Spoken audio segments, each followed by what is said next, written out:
what is important, I think, is the real question here. And the most important insight really here is just that we can't do everything. And while that's kind of obvious, I think it's really just good to sort of reframe this issue a little bit, because I think it can be a major stumbling block to a lot of people who essentially are just struggling with the idea of the decisions they're making in life, I would say in most instances unconsciously, that are affecting the outcomes that they're getting. And also that mechanism is unconscious, right? They're not quite sure why the results that they're getting are not the results that they're sort of expecting based on sort of what they're doing, right? So very sort of simple stuff. I think one of the best ways to sort of explain some of these sort of issues is, by looking at the idea of sort of like investment strategy, right? Some sort of area where you are dealing with a very sort of real world that can really kind of hurt you, right?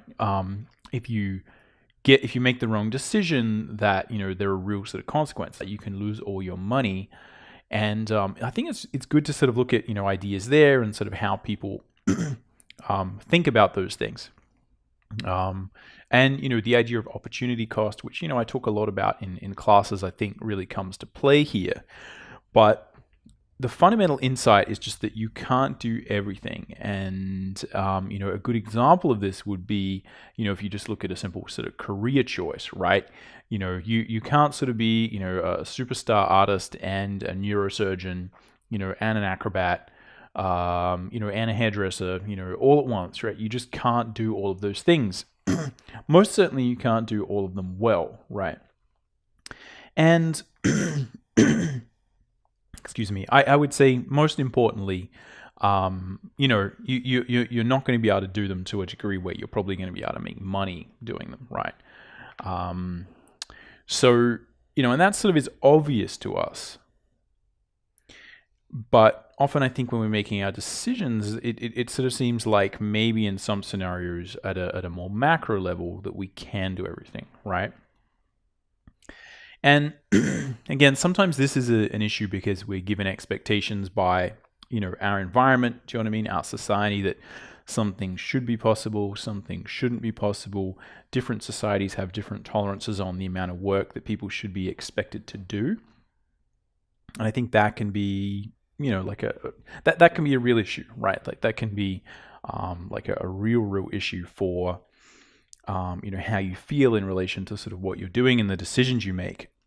Now, I think it's just, we can look at time limits, right? As as another really just easy example, right? There's only 24 hours in the day. If we imagine we have to sleep, 7 or 8 of those hours, you have to have a shower, you need to eat food, you need to, maybe travel to and from your place of work. Well, once it all is said and done, especially if, you add in other activities, you have a richer life where you're doing other stuff, the amount of actual work you're going to be able to get done is limited, right? We can't spend all the time in the world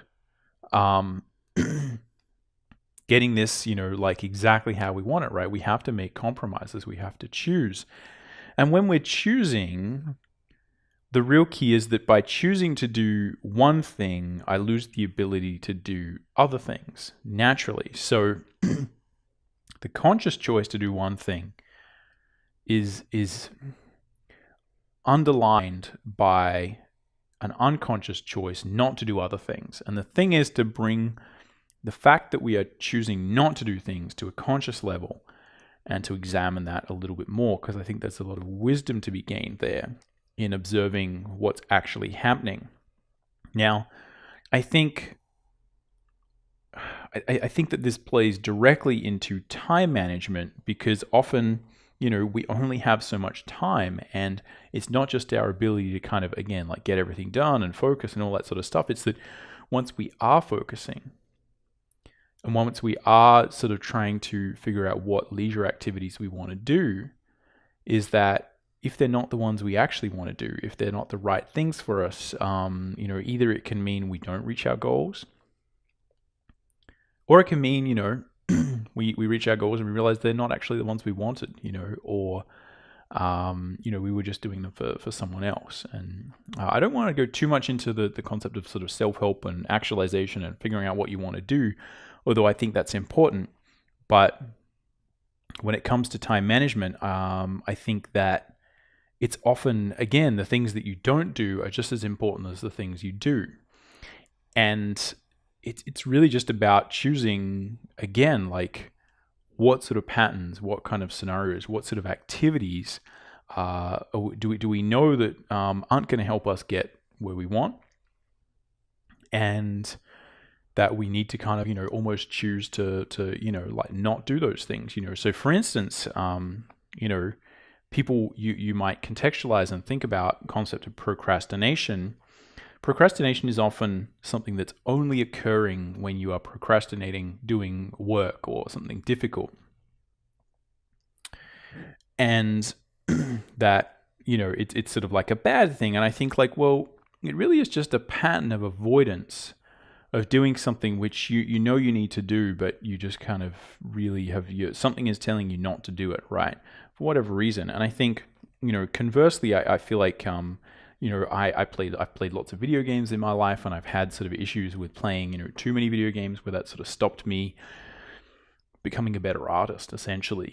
I would probably be at least a couple of years on, in my artistic development, further than I would have been if I didn't play as many video games at certain points in my life. And I think that has, damaged my, my life in, certain ways. It's certainly given me some positive sort of, effects and stuff like that. I think it's interesting, but the point is that now I tend to procrastinate playing video games, right? So, I will think about, I will see something and someone will say, hey, I played this game. And I'll sort of say, oh, that sounds really good, and I look at it and look at reviews and I'm like, wow, that's amazing. I need to play that game. And so I buy it, you know what I mean? And I sort of schedule time and I sort of download it and, download all the updates onto my PlayStation and sort of do it. And then it just doesn't get done, you know what I mean? I find something else to do, and I sort of often compare like, I could play that game, it would be good. I should, because I work in the gaming industry. It would be good to sort of play it. But, I could also draw some stuff that would be fun, and that might be fun for me. And I sort of tend to have like a procrastination, like an inversion of that habit that I used to have, where now I just kind of don't end up doing it as much as I used to, or to a certain degree at all. But it's the same pattern, right? So it's not that any one pattern is good or bad. It's just that the choice of doing that, it really just depends what we're avoiding. Like, what are we not doing? And not doing a whole bunch of stuff is very important, right? Because you're going to get thrown a lot of, options and opportunities and things to do, ways to spend your time, ways to spend especially your precious focus time. And you're probably going to have far more opportunities than you are sort of time to sort of, do anything with those opportunities. And so the primary thing you're going to be doing is saying no, right? Is saying, no, I don't want to do that. I don't want to do that. I don't want to do that. And so really thinking about that, as opposed to sort of just picking the things you want to do. If we think about what we don't want to do as well, and that we consciously decide that, not just that we're not going to do it, because that's one thing and it's sort of obvious, but that we're not going to do it as a choice. Not just that we're going to, sort of avoid doing it, right? Because it's very different. One thing is where it's like we're acting proactively to do a thing. And by doing that, we kind of avoid, like, we just happen to not get other stuff done. I think that what can happen there is we feel like maybe we should be getting that thing done, right? And we might feel bad about it, like we're missing out, like, oh, look at all the things this year that I didn't do, right? As opposed to focusing on the things that we did do. And the difference is subtle, but I do think it plays into this concept of mental fatigue and mental sort of busyness, where if we're worrying about other things that we should be doing, we haven't actually in our mind prioritized them properly to the point where we can relax and say, yeah, I'm not doing that thing because I chose not to do it, and I'm doing this other thing as well, even if both things are pretty good, I've chosen to do this one, and I'm comfortable with my choice because that's the only thing I can do. I can't do both. And I feel good about that option, and maybe I'll do the other thing later, maybe not.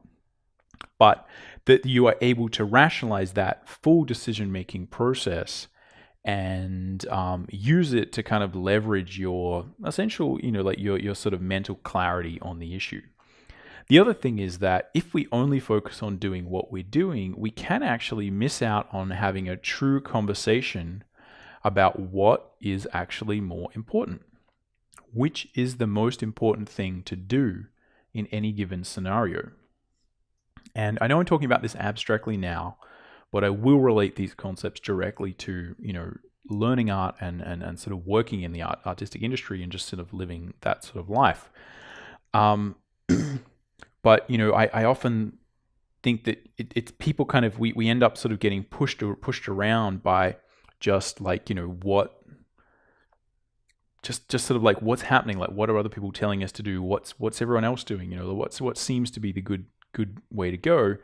And, people often have, regrets later on that they didn't do this thing or didn't do that thing. And I don't think that's a good idea because it can really nag at you. You know what I mean? It could really pull at your heartstrings. It can really, in some areas, it can really eat people out at the core. You know what I mean? And, leave them very, very unhappy if they feel like they've chosen one thing and they've sort of given up some other thing as a result, but they didn't really choose to do it. It kind of just happened to them. So I think if you're going to focus on things and if you're going to feel good about it, and again, you're not going to have stress, again, it's really important to keep reiterating that. A lot of what I'm talking about is about reducing stress and mental sort of noise. If you're aligned in terms of priority, right? And so the goal here is essentially to have your expectation of what's going to happen be aligned with what's sort of aligned with your actual goals, that what you truly have prioritized as most important to yourself, what's closest to your principles. Your expectations are aligned with that, and your actions are aligned with that. So everything is sort of lined up so that you're aware of the choices you're making. And if someone comes along and says, hey, have you heard about this cool thing? You could be doing this instead. Like, why don't you do this? For instance, like, why don't you learn ZBrush instead of, learning how to, draw anatomy? Because then you could just, make a ZBrush model and, draw all over it. And, you could do that. And that seems like a more effective decision. And then I feel like people go like, oh, maybe that is the right thing to do. Which way am I going? What am I going? And you kind of just get like sort of spun off your own axis, and it's impossible to make a really good decision there until you have good priorities, right? So that's why I keep coming back to this concept of like the third thing is priority. I think a lot of students run into the issue where they try and do everything, and they, which is fine, you can do everything, but some people really need to get a job more than others when they graduate. For instance, and we'll talk about how this relates to freelancing and living in an artistic existence later. But in terms of students, like I feel like it's really important, because if you don't focus on the things that you really need to focus on to build a good foundation, build a good artistic foundation for your future, and acquire the sort of skills that are actually going to be most helpful in getting you a job as soon as possible, you can sort of end up building all these different muscles and making all these choices that are certainly going to make you a good artist, but they mean that they're going to put you under a lot of pressure when you graduate, because you're not going to have a skill set that's super employable. Now, that may not be an issue for everyone, but I do know that's a really good example for how this sort of decision-making process can manifest, and how people can, be very, very distraught about this, and not really see how the decisions they're making and the things they're sort of avoiding to do, in their pursuit of, some sort of goal or something like that, it's actually kind of made them go off the mark a little bit, right? And it's not actually going to get them where they want to go. Not that there's anywhere you should be going, but it's not actually getting them where they want to go. It's not doing the things that they want. So it's very easy to do this, right? Where you kind of graduate, or you've done a lot of work and you've done heaps of work, heaps of focused study, but it's like your portfolio or your skill set just isn't quite there yet, because you haven't focused on what's important, right? And you haven't chosen to focus, to defocus some areas of your life, I mean, but like a really, the most obvious example is playing video games. I feel like students have massive, issues with, trying to, find the focus and find the time. And so, you kind of like spend, heaps of time trying to, blow off steam and do that kind of stuff and occupy your mind and, wind down. And, it's sort of like, well, if you spent all this time doing that and now you graduate and you don't have enough sort of skills to get a job, like, you would have been much better off consciously not doing that. Obviously, like it's really kind of simple. And we need to understand that by doing that, we're making a conscious decision not to work on our skills. If we're playing video games, it's not just that we're playing video games, we're also not getting better at art. So if you don't have the balance right and you're not aware of the effect this is going to have on your life in the long term, you may find that in the future, you will be shocked at the results that sort of occur.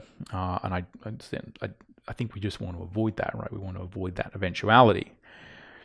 You want to be aware of what the things you're doing, aware of how they're going to affect the long-term sort of goals that you have. So a thought experiment I like to use to kind of get some leverage on this concept, right, of sort of trying to figure out what to do, and also what not to do, because it's the real issue here is not just figuring out, because I feel like really complex decisions in this scenario are rarely between two obviously different things, or two, like one really bad thing and one really good thing.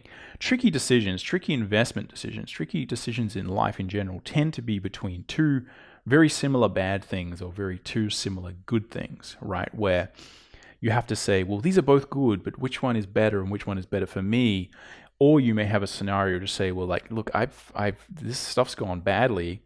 I have two bad decisions in front of me. Which is the least bad thing I can do to kind of salvage the event, the scenario, like that particular part of your life.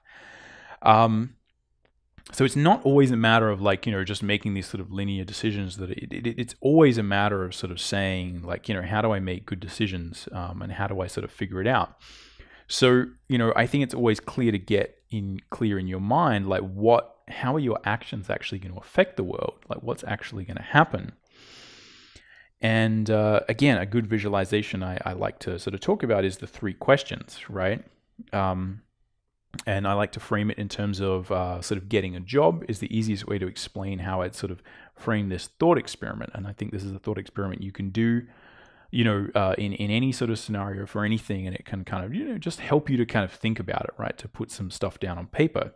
And the 3 questions are, if you're applying for a job and you're in the interview and you're talking to, someone who's wanting to sort of employ you, and you're trying to get this job, and once you're sort of, maybe if you convince them and they say, have you got any questions? The questions I'd ask are, what would it take me? What would it look like? How can you describe the scenario of me acting in this job? Can we visualize me working in this job to a degree where I'm doing this job okay? Where I'm doing this job to the point where I wouldn't get fired. So we think about, essentially your minimum viable product. Like, what would I be doing in this job so that I'm not really messing up any of the other people I have to work with, that I'm sort of doing my part of the task, that, my sort of part of the pipeline is kind of, running smoothly, right? It might not be the best, it might not be the worst, but no one's going to look at me and say, you're fired, that's not good enough. You know what I mean? Obviously, you're not doing this obvious thing that just needs to be done, and you're ruining someone else's sort of, existence, and making more trouble, right? It's like you're a problem. You're not actually helping the thing. You're not helping the project. You're not doing your job, right? You're fired. Like, what would it look like if I was doing this job to a degree where you wouldn't fire me, right? So pretty simple. What would it look like? And really think about it and visualize that, what would happen? Like, what are you doing? What are you not doing? You know what I mean? Like, how much are you talking? How much are you communicating? Like, you're walking around, you're getting there late, you're getting there early, like all of the things that may be important to that person who is employing you, and they may be different to someone else who is employing you, even if it's for a very similar job. People are different. You need to know what's going to have an effect there. Where are the limits?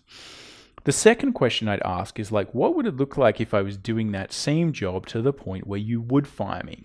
Like, what would it actually look like? What actions would I be doing that would make you think, I need to get rid of this person. This person is causing trouble. They're actually not doing work, and we need to let them go, right? It's like other people's work is being affected by them. They're not actually being useful. Or, like even it might be that some people are like, yeah, we don't actually, we'll give you time if, it might be that it's fine if you're not actually producing any work, but, maybe if you're lying about getting it done and, you know what I mean, you haven't actually had it done, or, you're cheating, or maybe you're like stealing the work from somewhere else or whatever. Like there's a million things that it could be, every company is going to be different. If it's a really high end position, it might be like, that might be a really high bar. You don't know, but figure out at what point would you actually say, this is not good enough, you're fired, right? You're no longer doing your job. And the third question is pretty obviously, it's like, what would it look if I was doing this same job to the degree where I was doing it really, really well, to which I was doing it the best? Okay, like I'm knocking every single ball out of the park, right? Everything comes my way, I'm just handling it. You know what I mean? I get some tricky art direction or whatever if you're working in an artistic industry, and like it doesn't faze me. The result, the work I sort of give back is amazing. You know what I mean? And someone comes in with a a rush job or something like that, and you say, hey, no worries, I've got it. You know what I mean? Don't worry, you go off and do your work and I'll handle this. And then you do handle it and the work is amazing, right? Like whatever it is that is going to cause that person to say like, we want you, we'd be very, very upset if you left. You know what I mean? We really appreciate you. And, we just think you're amazing and everyone else thinks you're amazing, right? What is that? And it could be different, right? For some people, it might be, like sort of tardiness. For some people, it might just be quality of work. Some people, it might be communication. Some people, it might be, like you need to really fit the brief, because our company, prides itself on, like meeting a specific design brief, and, we don't. Other people, it might just be, you need to be creative, and whatever it is, right? Like it's going to vary depending on the company. There's going to be a lot of key things that are going to be the same, throughout any sort of company, but it's really important for you to know what those three things are like, right? What does it look like when I'm doing this job okay? What does it look like when you'd fire me?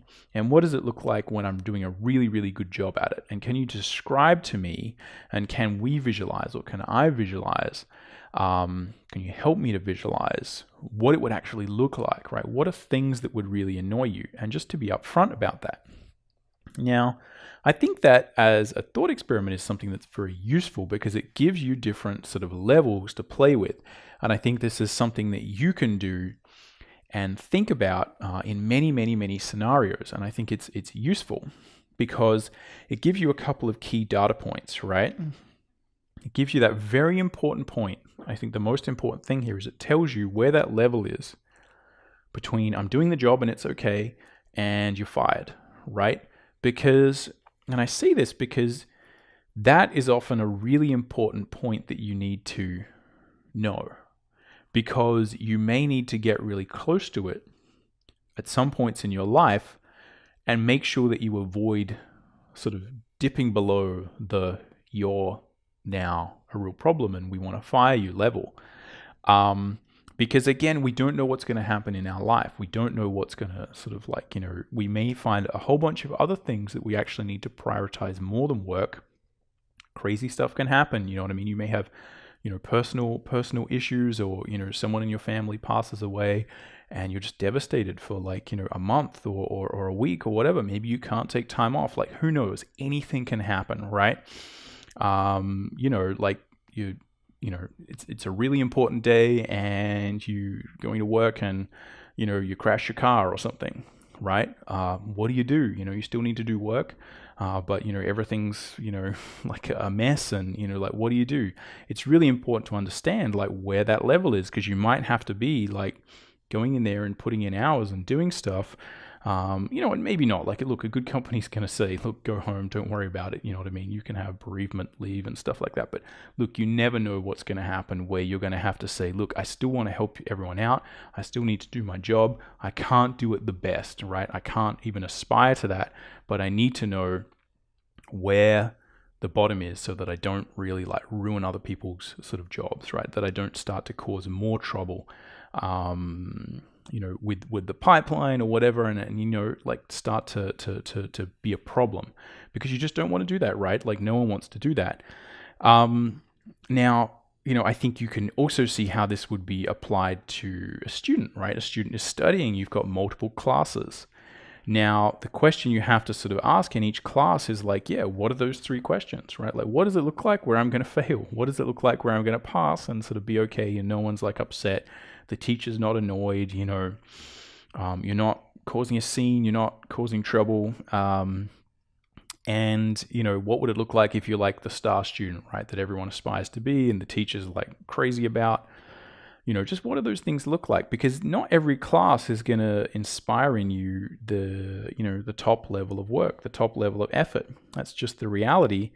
And even if you can, even if you put in all the effort in the world, you're still going to want to prioritize some things over other things based on your goals, right? Your sort of outcomes in the end. So, it might be a matter of saying, look, I've got 5 classes, and these ones are important and these other ones are sort of, also important, but less important to my end goal, to me getting out and getting a job that I want. So I need to figure out, do I do that? Do I do those other classes at all? Right? This semester, is there some other way I can do this? Is it actually possible to do them all, or is that just some external expectation? Because you're choosing to try and do them all, if you try and do them all sort of perfectly. The second thing is like, well, okay, I may try and do some of these classes to a high degree, but maybe not the best. Do you know what I mean? I'm just going to do them, exactly to this level. And I think if you do that, and you decide those things early on, and you commit to it, and you really work at it, and you decide, look, maybe there's some classes that they're just not 100% for you for whatever reason. Maybe the teacher, maybe the subject matter, whatever it is, you don't think it's that important to your career. That's your decision to make. But I think the thing you need to do is say, am I going to do this just to the point where I'm going to pass? You know what I mean? And again, that's fine. You know what I mean? You can do that. Again, depends on what you need, what GPA you need. But I feel like you can do that to the point where you're putting in effort. You know what I mean? You're handing up work. You're not annoying a teacher. You're doing the job. You're learning something. You're trying to get the most you can out of it. But obviously, you're not putting in, 100% of the time, and you're not trying to, hit every ball out of the park. You're sort of, just doing the bare minimum. I think that's okay, because that may help you get where you want ultimately. But the real danger is if you decide early on that you're going to try and do everything really well, and you sort of run out of time, you kind of end up doing all of them not very well, right? Or if you sort of, again, end up sort of, saying, you know what, I'm just going to do one of these classes and I'm not really into it, but I'm just going to try and do the bare minimum. I'm trying to pass, but then you don't pass. You know what I mean? You realize you don't have enough actual time to put into it because you're prioritizing something else. Guess what? You just wasted a huge amount of your time. And that time, because you're going to fail it, you know what I mean? And it's like you would have been better off not doing it, right? You would have been better off giving up and focusing on other things that are actually what you're going to spend your time on anyway, and not dealt with the mental anguish of like failure, right? So, to a certain degree, it's like, it is like lower your expectations until you sort of get a positive result, right? But it's really important to match what you imagine you can do and what you imagine your capacity is to the reality of what you can actually do, and to make sure that that is what you want to get out of it, right? Because I see this a lot where people just spend a lot of energy doing something, and another thing that often happens is people spend a lot of energy early on in the classes, like trying to do everything, and it's like, look, just pace yourself, you know what I mean? Or people put in, they sort of, go a bit easy. It's, again, talking about procrastination, they go a little bit easy on everything in the, early on in the, in the year, in the semester, and then, everything's due and it's kind of like, and sort of nothing gets done, right? It's like you would be better off just doing less classes and trying to learn more with like fewer classes if you can do that, because then you're consciously choosing to not do some of these things, and that's going to make you feel a lot better. It's going to make you feel in control of your environment, in control of your sort of destiny. So again, like just to reiterate this, I think another good example of this would be if you are a freelance artist, right? Is like, what would if you're a freelance artist and an editor gives you an assignment for, you're an illustrator, they give you an assignment for a book cover, what would be a deal breaker? What would make them say, you're fired?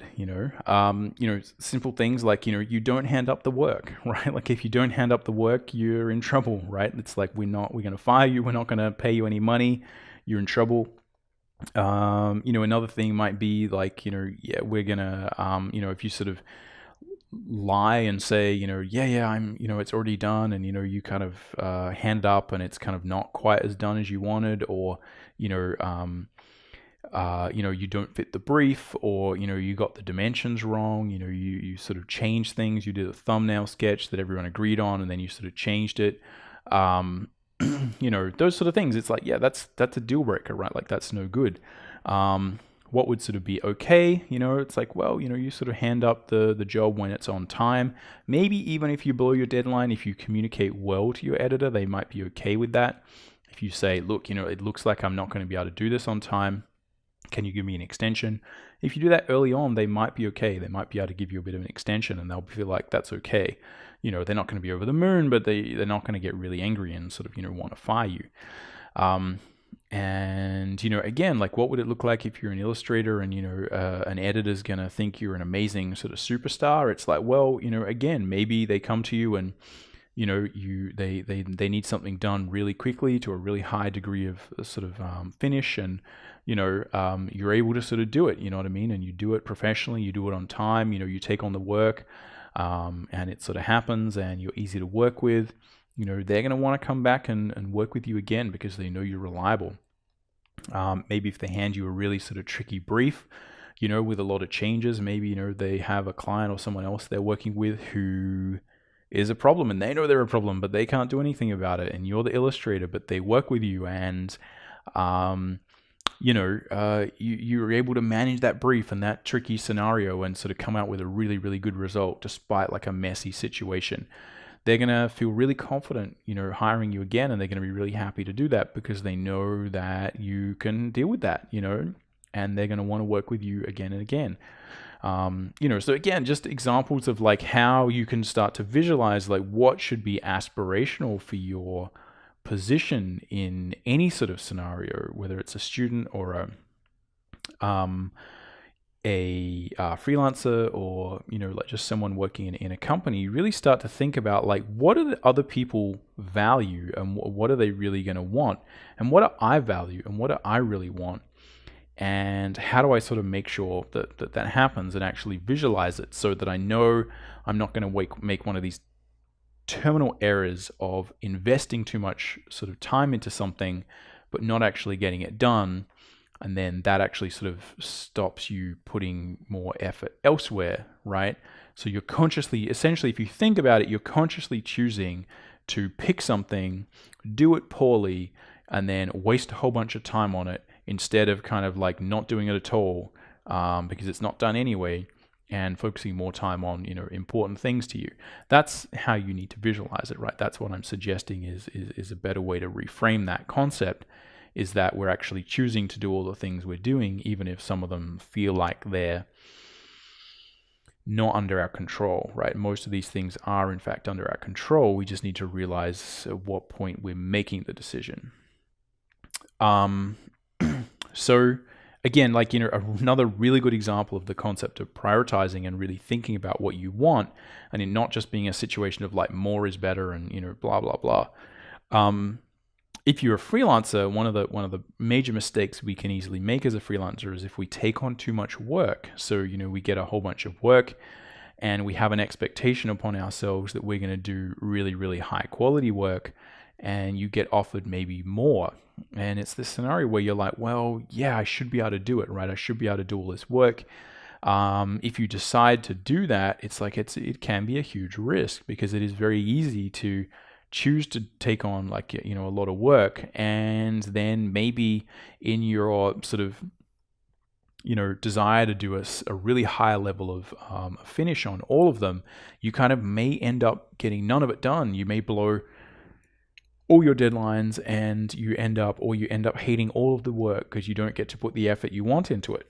As opposed to, again, and I think that you can make a decision to just not do it, but I think the better thing is to really say, is there some level in there where I can say, yes, I can do this work. Yes, it's okay to do this. But you just know that, you're not going to do it, the best, right? You're just going to say, well, with this client, it'll probably be okay if I just sort of, they want the work done. I know, the sort of level of quality I could do. It might not be, my highest level of quality, but they'll probably be okay. It's going to do the job. And you kind of know this. I'm not saying this sort of in a negative way. There might be, some jobs where, like you can tell that's the kind of job it is. And there might be others where it's like you're kind of doing it more as a portfolio piece, like you're putting in more effort than's really required, because you're trying to, create something that's really satisfying for yourself, or you have other sort of goals you want to do. And so just knowing where those different levels are, so you can actually consciously choose, yes, I'm going to take this work on. No, I'm not going to take that other work on. And this is the work that I'm really going to focus on because I want this to be my portfolio piece. This other work, I'm going to make sure I do a really good job, but, I'm not going to, try and do the absolute best job. Maybe because you can't, maybe because the brief, like it doesn't feel like it's something where you can put everything into it, but you can certainly, like do a good job on it. Again, that sounds a little bit sort of cynical, but I feel like the more you can realize that you're consciously making these decisions, even if like you're subconsciously making these decisions, even if it seems like we're not, right? We often actually, if we take on too much work, you're actually subconsciously making the decision to do a really bad job on all of them, right? Whether you like it or not. And especially if you then you then are blind to that and just really try and say, you know what, I'm not going to do a bad job on them all. I'm going to do a really great job on all of them. You try and do a really good job on all of them. You run out of time and none of them are finished, and it's a whole complete mess, right?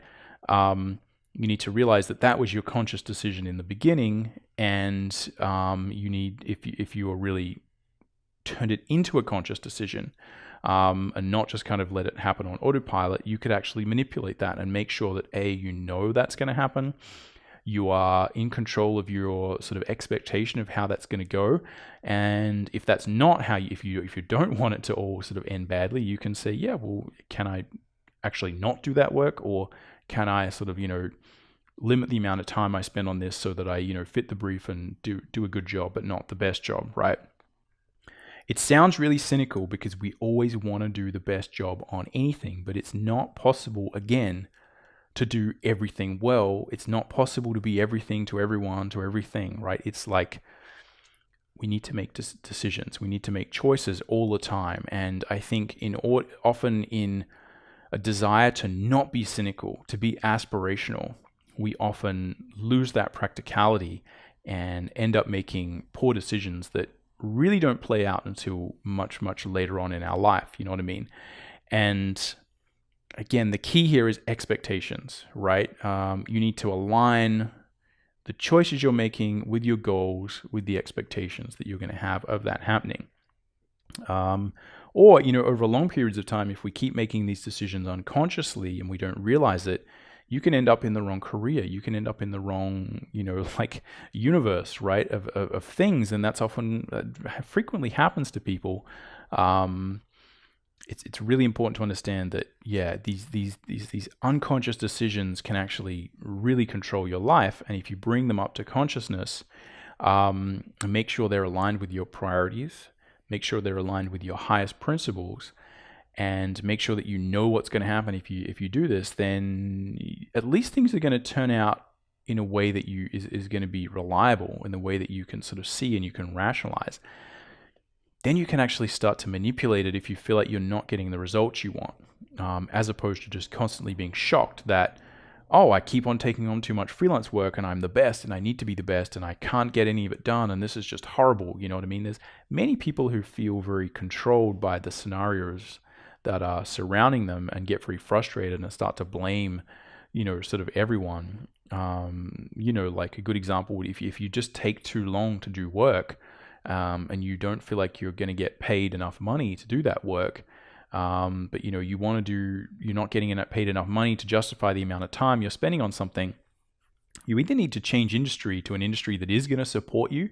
You need to get your work to a higher level where you are spending that time, but someone's going to be willing to pay you more. Or you need to do something. You need to lower your expectation of the amount of effort you're going to be put in. Otherwise, you're just going to be constantly stressed that you're this sort of hard done by person who's, putting heaps of work in and you're just not, you're not being rewarded as much as you should and people don't appreciate you. And these things can happen. And I see it a lot with people. I see it especially with students because they're trying to do everything well and they really beat themselves up. It's very easy to get very emotionally sort of negative about this stuff. And the real key here is just to say, hey, like, why do you have this expectation that you should be able to do all this stuff? And why are you trying to do this here? And why are you so upset that, there's not 48 hours in a day? What's the problem here? And it's so much of the time, it's expectation, right? It's like what they're imagining is going to happen and just constantly being disappointed. Because again, obviously, frequently just making choices as a student to play video games, or, it's like people often have expectation that you should be able to play video games and stay up late at night and not get any sleep and still come in and, pay attention and, that somehow this is going to work out and you're going to get a job. It's like, that's not a thing that happens. It's never happened to anyone. You know what I mean? Maybe one in a billion, it's just not going to happen. So, but people are honestly sometimes shocked, right, that this is going to happen. And it gets to, they graduate and they're just like, what's happening? Why isn't this all coming? And it's like, well, didn't you know that's what was happening? So again, I'm going through some extreme examples of this, hopefully to just really beat this idea, into your mind, into our consciousness, so that we can just, be aware of it, right? And reframe this concept, and not feel like decisions that we're not making are not our responsibility, right? By making a decision, we're unconsciously often making a lot of other decisions about what we're not going to do, and we are responsible for those, whether we like them or not. If you want to be responsible for your life and sort of what is happening. And again, if we don't get a lot of this stuff right, one of the main issues is it's not necessarily, the wheels are going to fall off and everything kind of falls apart. It's often that people feel bad all the time, and they're stressed all the time, and they're anxious all the time because nothing is as good as they want it to be. And I think this is immensely emotionally damaging because often, again, the fundamental reason that nothing is good enough is because they're trying to make everything the best that it can be, and they just don't have enough time. And if they just made a couple of things the best that they could be, the best that they could do, that's going to help them grow as an artist so much better. And it's going to mean they're actually sort of moving forward, right? And that you're aware that, that's what you've decided to do, and that's where you're going to put your focus. And it's not possible to do everything. Do you know what I mean? It's not possible to, meet every sort of everything that comes at you. It's not possible to do it all. Another area where this can sort of happen and really mess people up is, again, we tend to prioritize urgency. So you'll be planning to do some work and someone will ring you up and say, hey, I want to catch up. Let's, socialize. And you think, well, I should be doing that. I don't want to stay at home. I don't want to be an artist. You know what I mean? I don't want to, be an artist who's like constantly a workaholic. I want to live life and do this sort of stuff. So you kind of end up doing this thing where you go catch up, and then like you fall behind on your work, and then you feel really bad about everything. You're not sort of enjoying it all. It's just important to realize you're making those decisions, and if you own it and say, yeah, let's catch up. I'm gonna phone in this work, and that'll be okay. You got to realize that's the decision you're making, and if you're comfortable with that, you'll feel a lot better. And regardless of what's getting done, the key is if you reduce stress in your life, you're going to be much more effective, right? And that really is the magic equation, is that stress and anxiety related to your expectation here can be very damaging to like overall long-term productivity. And I see this a lot with students. It's one of the primary things I think that really kind of messes people up and makes them sort of unhappy. The key here is not to spend a lot of time working on the wrong things in your life. Do you know what I mean? Like very earnestly, again, meaningfully spending a lot of energy on things that aren't going to help you. Again, talking about that concept, like, should you learn ZBrush? Should you learn how to paint? You know what I mean? Should you learn how to, do still life or plein air painting? Should you learn how to, like kit bash models? Should you learn how to, draw comics? If you want to be a concept artist. Should you learn how to, do concept art if you want to be a comic book artist? Like, what's important? Like the real key thing is to say, like, how quickly do you want to get your skills to the point where you can get a job? What's going to get you there the quickest? You have to be ruthless with some of this. If you try and do everything, you get that classic saying, the jack of all trades is master of none. And really in this scenario, we want to be a master of at least something so that someone can employ us to do it and we can feel like we're being useful, because even within art, right, even if you can't do all careers, if you look at that from a macro perspective, even within art, you can't do all types of art. You know what I mean? And we need to really make sort of effective choices there. So again, just to sum up, it's all about just making sure your priorities are straight.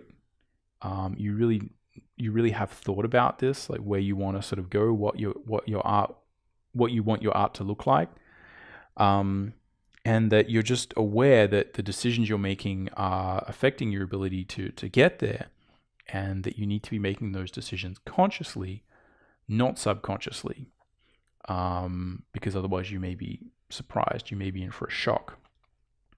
So again, hopefully, apologies, that's a little bit of a rambly sort of conversation, but I feel like it's just a reframe of that sort of very simple sort of concept that hopefully is a little bit sort of helpful to talk about and dig into. So in the next section, I'm actually going to start to talk about how we can actually apply strategies to these issues, these three issues, like focus, organization, and prioritization, and how we can actually sort of just improve these parts of our lives and get them sort of doing the things that we want to do in life, hopefully with the goal of getting on to actually create the art we want. So anyway, I'll see you then in that section.